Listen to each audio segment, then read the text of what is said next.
The following is a presentation of Muddy River News.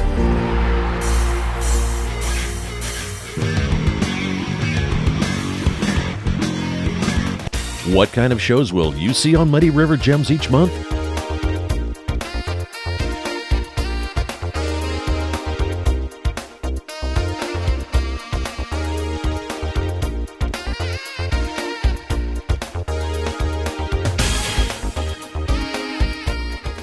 The same award-winning storytelling from Mark McDonald and crew that you enjoyed for nearly 20 years on PBS. Muddy River Gems with host Mark McDonald. A new episode every month online from Muddy River News. Hey everybody, welcome to the Daily Muddy. I'm Ashley Conrad, and joining me today is Aiden McDonald. How are you? Doing well. Nice to be here, Ashley. Well, thank you for coming. Yeah, this is awesome. So I kind of made a snafu and called something what I shouldn't have called That's it, right. but it is how everyone knows it. But Correct. we're here to talk today about the Quincy Derby. Correct. Formerly Okay. Soapbox Derby. There we go. I didn't want to be the one to say it Right. because we So- don't want to get hit with licensing fees. Correct. But we don't want to lose quite a bit of money. Yes. So, for a nonprofit. lots of money, organization. Yeah. right? Yeah. So you are a nonprofit. I know a lot of people who have participated in this derby. Sure. I have never. One, because I don't think I could ever build something that I could like. Want to drive? Yeah, that I would feel comfortable. Maybe I could build it for somebody else. Sure. But I don't think I would be brave enough to get in my own creation. Yep. But how long has this been going on? Great question. We are at 19 years 19 running years. since it was reintroduced by the Optimist Club. It Okay. was run prior. I think that ended in the 1960s, Okay. mid-60s. And then it was picked back up about almost 20 years ago, 19 years ago, by Gene Hutter, a couple members of the club. Gene was a founding member of the club. Dick Ventura, I believe, was Okay. involved in that. And then he brought in some major club members like Bill Ehrenkamp, who has been a huge help to the club. I'm not trying to name drop too much because so many people help name the drop. Derby, You're right. but You're yeah. going to forget somebody, and then you're going to be in trouble. I'm going to forget somebody. Yeah. But the fact of the matter is, they came together and said, let's reintroduce this. We'll do it on 18th and at what's now Tom Ehrenkamp Bridge, I believe. Uh-huh. They're on 18th Street, and they ran south to north. Okay. So pretty steep, short. It's down that hill there? Okay. Yeah, just as you go down that bridge. Yeah. Yeah. And then I think about 10 years ago, we switched it to make it a longer track. And so now we run north to south. Okay. On 18th. there. Gotcha. Yeah. Gotcha. So you brought up the Optimist Club. So you are a part of the Optimist Club who now has taken this Correct. Derby on. Yep. And you are the co-director of the Derby. Is that correct? Yeah. Okay. Mhm. Partnering with Partnering with Ray Wilson. Is that? Ray? Yes, Ray Okay. is the other director. Okay, And gotcha. Ken Ing, who I was hoping would join me today. Ken is the he's the bracketologist. Bracketologist, I like that. Helps with the organization of the computers, the registration, and then a mutual friend of ours, Steve Ioner, is actually, he's a pretty knowledgeable guy with this. He knows all the stats. I didn't know that. Yes. Okay. Yeah, Steve is he's a brilliant guy when it comes to the Derby history. He knows Yeah, everything. he calls it something else, like the gravity something. I don't know, but he's got a nice name for it. Yeah, Yeah. Steve would. He would have his own wordsmith. He name. does. Yeah, he's quite the character. We love him around here. Okay, so the Quincy Derby is taking place Father's Day weekend this year, right? Correct. Okay. Every weekend so far, it's been Father's Day. We've been talked about moving it, a couple dates, but it's always been a good weekend. There hasn't been a lot of other events going Yeah. on, especially when they brought the Grand Prix back. We didn't want to compete with that. Sure. You have Little People's in the summer. Yeah. We're And it gives a chance for, not just dads, but, for dads and the kiddos to get together and work on this Yeah. and then see it all come to fruition on a great weekend. correct. Yeah. And that's pretty kind of cool. the goal. We like to say Father's Day weekend, trying to bring families together like Sure. old times. You mentioned building the car, and I think back in the old days, the soapbox would have been, hey, we got this car in the garage. We're going to bring it down there, have a nice race day. Those days are kind of, past time. Really? So what we do, actually, the club houses most of the cars, and then was our gonna members ask. work on them throughout the year. Okay. So don't be intimidated to race, because we'd love to have you race, and we'll get you a car. So what is the age What I mean, kids. I was gonna say, can I get out Yeah. there? Because No, well, don't tempt me with a good we could time. try. We could try. Oh, that's funny. Yeah. Okay, so is there an age limit to this? We do kind of recommend 7 to 17, Okay. maybe 18. It depends on the weight, yeah. but yeah, it's I'm more of out a of weight that. limit. But yeah. Okay. yeah. All right. Are you? You're still 18, right? So, Yeah. Okay, you could race. Then. Sometimes I feel like I am. Other times, Yeah, no. me too. Same Yeah. here. But okay, so you take care of the cars and the members of the Optimist Club. Like you guys are in charge of. So you don't have to build your own car to come out You don't and have enjoy to. it. No, Okay. and some people do, and those are you can always tell the serious racers because they got their family cars and they don't even want us to touch them. So I mean, I can't say I blame them. Not that I don't trust you guys, but if you're good at something, you're like, we got this under control. Yeah. That's awesome. We take it seriously. So, if somebody wanted to register for the Quincy Derby, where would they go? Great question. Our new website, thequincyderby.com or quincyderby.com, both will bring you to the same place. Okay. Has a little bit about us. The Derby, as we're talking about it, formerly the Soapbox, is on Saturday, so that'd be the 17th this year. And then you can see there's a registration tab, and it'll break it out by class: stock, super stock, and master class. So we have 3 divisions of racers. Okay.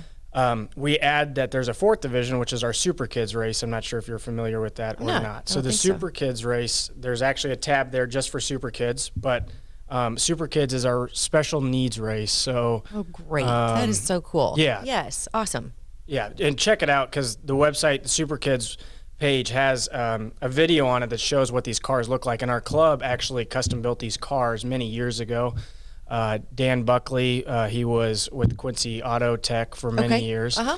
Design kind of had this design, and so we've built this. It's a buddy car system, so 2 drivers, and it's got a steering override and a handbrake as well as a chest harness. So the really neat thing about it is, if you're a kid with a disability of any kind, you could be deaf, blind, physically incapacitated, we can get you in the race, and it's double elimination. You'll go down that hill at least twice. And it is a really neat, I think it's just a really special day. That is awesome. Yeah. That is so cool. I love the inclusivity of it. That is it's a very important thing these days. Always, of course, but especially in events like this because you never want to single anybody out regardless of You're correct. ability. So do you have a lot of girls come race? Yes. Yeah? Okay. Our winningest racer is a young girl. Yeah, And, girl. Yeah. All right. She is she's a competitor. She's tough, and she had no experience racing prior. Yeah. She was one of our Optimist Club, give me a car, and we bought out Ray under Ray's guidance many years ago. We bought out the Ran Tool Soapbox race, so we purchased a lot of inventory, and those are the cars we can help give out. And so she got into one of those, and I think she's won, I believe, 7 times. Wow. Okay, so what makes a good racer in your opinion? Keeping your eye on the finish line, Yeah. and not moving not steering too much. Not steering too much. Okay. All right. Well, you hear that, kiddos. You get out there and race your little hearts out. Stay focused, yeah. Stay focused. Keep your eye on the finish line. That's so cool. Ray would say confidence. Confidence. Yep. Yeah, I would say that's probably a big thing for sure. What time does the race start? Super Kids Day will start probably around 9:15 or so. We let since the special needs kids, we give them time to get bussed over. Sure. We'll have 4 different races that day. We can only get about 15 to 25 racers in one race. So we'll start at 9:15. That'll kind of go all day, and then Saturday we always start at 8:30 a.m. Okay. Yep. Perfect. Excellent. And the QuincyDerby.com. Be sure to check out the registration page, and then the Super Kids page to see an example of what we can do for the Super Kids. And we'd love if there's any Super Kids out there, or parents of kids, or grandparents. We're really trying to work hard to make sure we grow that race specifically. We've had it, I think, at the peak around 80 Super Kid racers. We'd love to get that in the 100 range. Yeah, so, that's awesome. Well, yeah, there you go. If you have any kid or super kid, anyone with any ability, any disability, right? Any disability, anybody. If you're interested, get a hold of Aiden and crew at the Optimist Club, or go to QuincyDerby.com. QuincyDerby.com. QuincyDerby.com. Get registered and get ready to race Father's Day weekend. Coming up. We'll look forward to seeing you there. All right. So thanks, Perfect. Ashley. Thank you. I appreciate you coming in. It was so Absolutely, nice my talking to you. pleasure. Yep. All right. Coming up next, Britt and I, Coffee Talk. A great night's sleep starts at Harvey's Furniture. Check out the large selection of complete bedroom sets. And when it comes to mattresses, we have a full selection from Bemco, Spring Air, and Chatham & Wells. Harvey's Furniture, our home, your home. Instant Replay is your local sports bar. With 18 big screen TVs, we have all the sports packages from college games to pro games. We offer daily drink specials, and come check out the Bullpen, our newly renovated beer garden. Instant Replay, 2739 Chestnut in Quincy. Welcome to the Abbey, a Quincy tradition. With 6 big screens, a new larger kitchen, and now more seating capacity, the Abbey is the place to be before, during, and after the big game. Come enjoy fan favorite appetizers, steaks, burgers, and a variety of daily food and drink specials. Can't join us? Carryout is available too. Now with a convenient drive-up window to better serve you. 1736 Spring in Quincy. Opens at 3 p.m. Tuesday through Sunday. Come join all your friends at the Abbey, a Quincy tradition. Quincy Warehouse Bargains is your Quincy home improvement store. It's the only store of its kind in the Quincy area. We offer flooring, mattresses, area rugs, dining sets, couches, appliances, and much more. And have more products to come so we can better serve the Quincy and tri-state community. Our staff is ready to help you find what you need to make your house a home. Quincy Warehouse Bargains, 4100 North 24th Street, Quincy. Are you looking for the perfect venue for your next special event? Check out Utopia Event Center. Utopia has a large banquet room and an awesome bar area, perfect for anything from birthday parties to formal corporate meetings. It also offers a photo booth, stage for a DJ or a live band, and a fully stocked bar, all for only $300. Check us out at utopiaeventcenter.com or call Barn at 217-430-6559 for more information. Utopia Event Center, 900 North 12th Street in Quincy. The Liquor Booth is your home for a huge selection of beer, wine, and spirits. The Liquor Booth has 2 locations in Quincy, 3520 Broadway and 1500 North 12th Street. The Liquor Booth, where it's always happy hour. And welcome back. Now it's time for one of my favorite segments, Coffee Talk with Britt B and Ash C. What's going on, Britt? Nothing. How are you? Oh, I'm pretty good. Better now that I had coffee. So I had coffee this morning, but realized too late that I was out of creamer. And I use like a very specific, I love home coffee. Now, don't get me wrong. I love a good, I love a good coffee from like a little barista or whatever coffee shop. But I like my coffee at home. I'm very kind of plain Jane. I just want, cream the way I like it. And it's like a sugar-free cream, which, yes, I know is not very good for me. But we were out of it, so I had to use heavy cream and trying to steer clear of some of the, like, fake sweeteners. So I'm using monk fruit. Have you ever heard of monk fruit? Yes, I think that's what's used to sweeten those Lotus drinks. Okay. I don't know if it's healthy or not, but something tells me it's healthier than like Splenda and stuff. Oh, for sure. Because it's a little more natural, maybe. Yes. Okay, so I use that. Tastes Good like job. crap. I know, but I'm trying to move more in the direction of, I don't want to say organic because that's it is really hard to go. Semi-organic. Just a little bit less fake, we'll say. Yeah. Like less preservatives, less food dyes, which we were talking about the other day. Red dye number 40. Yeah. That's one I always look for. And it's hard, it's expensive, and but I do think that it is kind of necessary, especially today. And my entire social media feed is being taken over by homesteaders, holistic health, and It's very inspiring. it is. It also seems like, holy cow, that is a huge undertaking. It really is. Yeah, because a couple of them that I watch, they're like, the food that we eat, poison. The medicine we take, poison. Yep. The things that we drink out of, poison. Yeah. So it's like, okay, well, where do I go to, even attempt to start being healthier? Not necessarily for me, because I think I've already I mean, what you're doing, just checking labels. Yeah. Spending a little extra time in the grocery store. yeah. My husband hates it. He's like, what are you doing? I will know. spend forever in the grocery store. And it's because I'm looking at the back of the label, looking for some Yeah. things. He knows, when something's fake right away, I feel like. Yeah. I mean, I think pretty much anything in the middle of the store Yeah, it's going to have some is things in it. terrible for Yeah. you. Because, and I learned this little trick, and I'm sure everybody's already known this for years and years and years, but they put, produce in the front and then like milk and stuff at the back. so that you have to go. So you have to do that. You have to go from one to the other. And if you're like me, you do like this whole little mazy thing. Oh, I do to, the same thing. You know, pick up everything we don't need. Yes. So I am trying to get better at reading labels, but I still kind of, the conspiracy theorist in me says, how do we even know if it really is What they grass say? fed and blah, blah, blah, or if they're just charging us a lot more money? And on top of that, I know I'm talking a lot, but why is it that something that is organic, that requires less manufacturing and less hands touching it, why is it so much more expensive? I guess just the ingredients, put into it. Like, what if you're referring to chickens? Yeah. Like, the food that you're putting into those chickens costs more. Gotcha. It costs more to feed the cows, whatever it is that we're feeding the cows, I guess. And also, I guess living conditions is kind of part of it. That crowding. I can buy into that. takes Yeah. money and time and effort. So. Cleaning.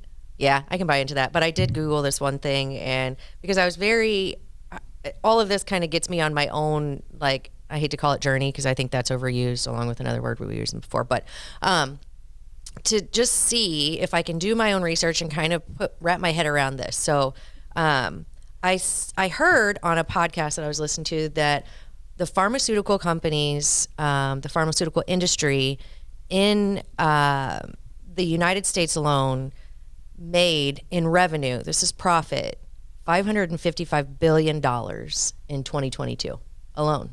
$555 billion. Now, worldwide, it was like 1,186,000,000,000. So we account for almost more than half of the entire world of pharmaceuticals. Your number retention is just so impressive. Because like, dang, girl, because look at it you. stunned me. Yeah. I mean, it really was like, okay, the United States of America, I know we're big, I know we have a big population, but of the entire world, we account for pretty much half of the pharmaceuticals in the world. And the money that they spend to market it is about $60 billion. So there's a lot of money there. So correlation, the food that we put in our bodies. Yeah. Probably. Yeah. I mean, Well, other because cultures. Yeah, because they have to pay the FDA so much money.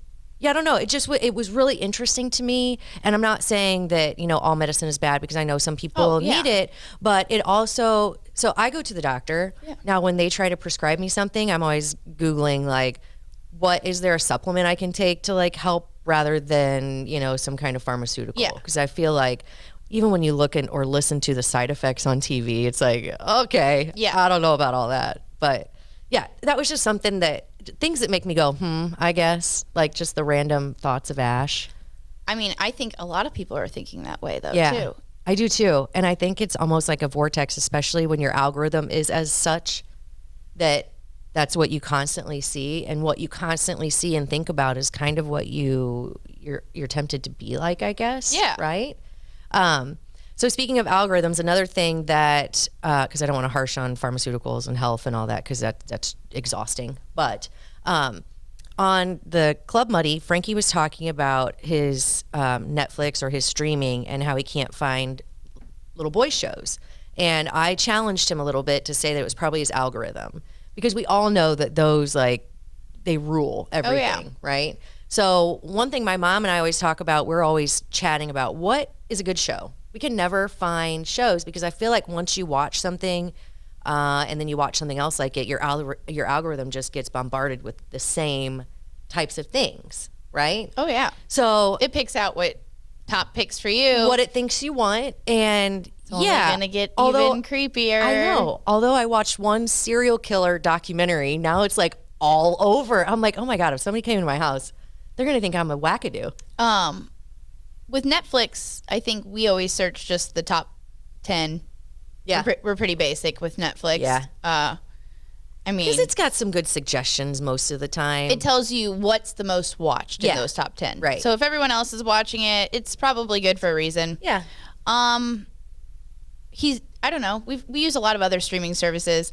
Apple, if you have any Apple product whatsoever, I shouldn't promote for this unless I'm getting some Apple products. You hear that, Apple? Cha-ching, cha-ching. Yeah, I think if you have any Apple product, you can get a free year subscription of Apple streaming Yeah. services, which is awesome. Sure. They have some pretty cool shows on there. We blew through the show called Shrinking.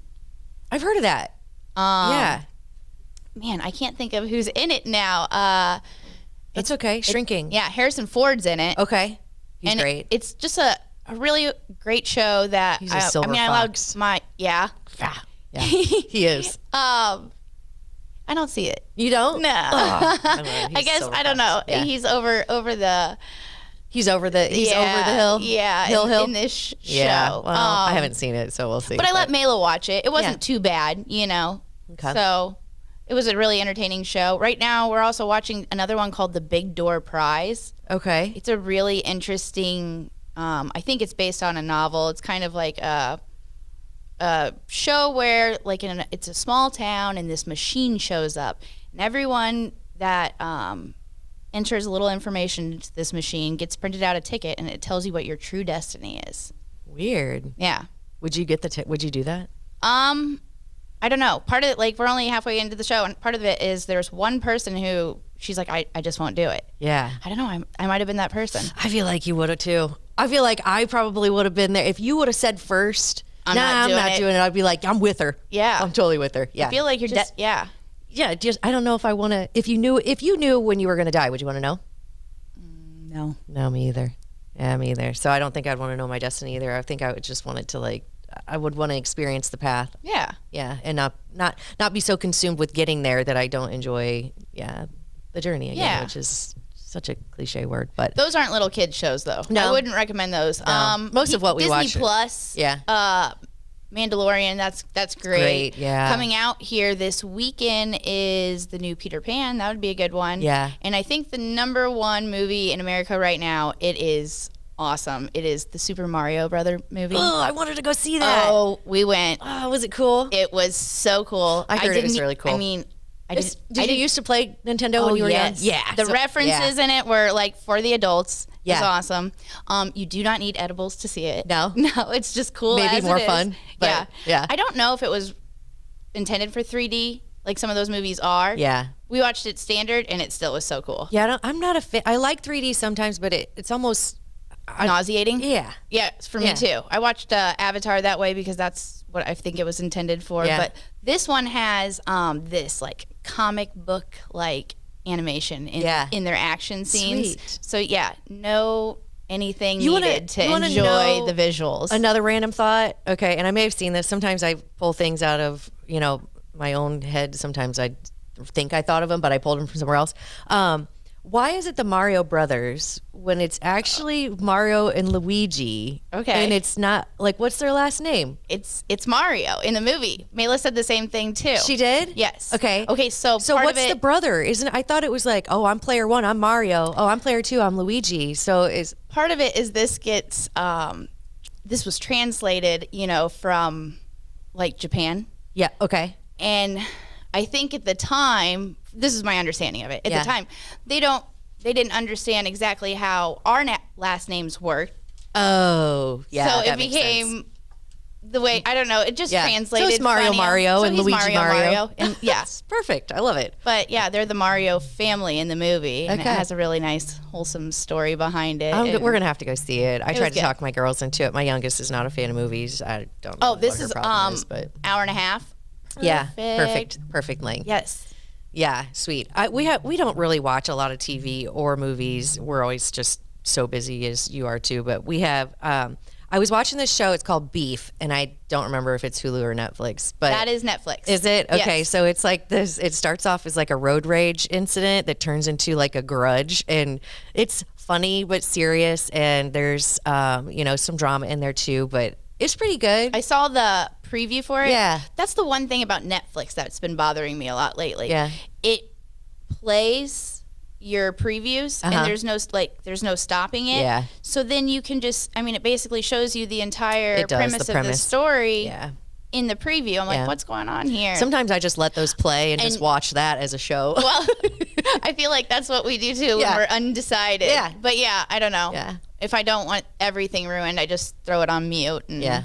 There you go. Yeah. There you go. All right. And let's finish this up with, let's say like a small thing that makes you feel on top of the world, even though it's not something like huge. So I was telling you today, one thing that makes me feel like a superhero who doesn't wear a cape is when I make it all the way down Broadway from like Buffalo Wild Wings to, 8th, 6th, even to the bridge. If I don't hit a stoplight, if I don't hit a red light, boy, I am like, my day is made. And I feel like I'm not the only one, but No, it is an awesome feeling. it is an awesome feeling. It reminded me, I just kind of pictured you being the Mario. Yeah. And you have the cape. The cape and Yes. you're running. Dude, I'm telling you.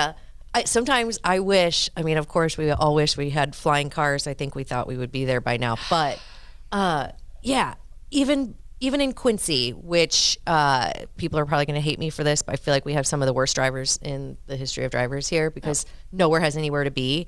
That is the nowhere. No There's one nowhere has to be, anywhere which to is be. a good thing, but a bad thing if you are in a hurry. So today I was in a hurry to get here, and I did not, in fact, make all green lights because there was someone in front of me who clearly doesn't have my same like challenge, Yeah. So I was late, so then that just kind of ruins the whole thing. But I'm not letting it wreck my day. Anyway, do you have anything that makes you feel like I'm on top of the world. something silly that just kind of like makes your day? I don't know. I can't think off the top of my head. I think Making a really good martini. yeah, and for myself too. Yeah, I saw your. That was awesome. You're like, it's me. I'm people. Yeah, I love it when people enjoy a martini that I've made. Yeah, It's me. I'm it's people. me. I'm people. That's amazing. Because making a good martini is difficult. It know, is. Stuffing those blue cheese olives. So like when I go out, I do appreciate it, and I mean, I hope people know that I appreciate it. Yeah. Well, if they didn't, they do now, and it is an art form, and people like us Yeah. do definitely appreciate it. That, and for me also, I would say a smooth shift. Because There you go. Like being a bartender, especially in a night crowd, sometimes it's like smooth sailing. Yeah. That makes for Yeah. just like that. I'll be your Luigi You are flying the by. Luigi with the cape. Yeah, that's so true. And if you've ever been a bartender, you understand exactly what Britt's saying because it is. It just There's always something. It's a small victory. Yeah. Just to be like, I had a great night. Mm-hmm. Yeah, excellent. All right, well, I think that leaves it on a positive note. Yeah. And we hope you all have a great day, and may you all make it down Broadway with no red lights. And if you're going Especially at that stoplight on 25th Street. the slow and go one. Yeah, 'cause don't that's do that bad one. luck. Yeah. Bad all right. luck. Anyway, hope you all have a great day. We'll catch you next time on Coffee Talk.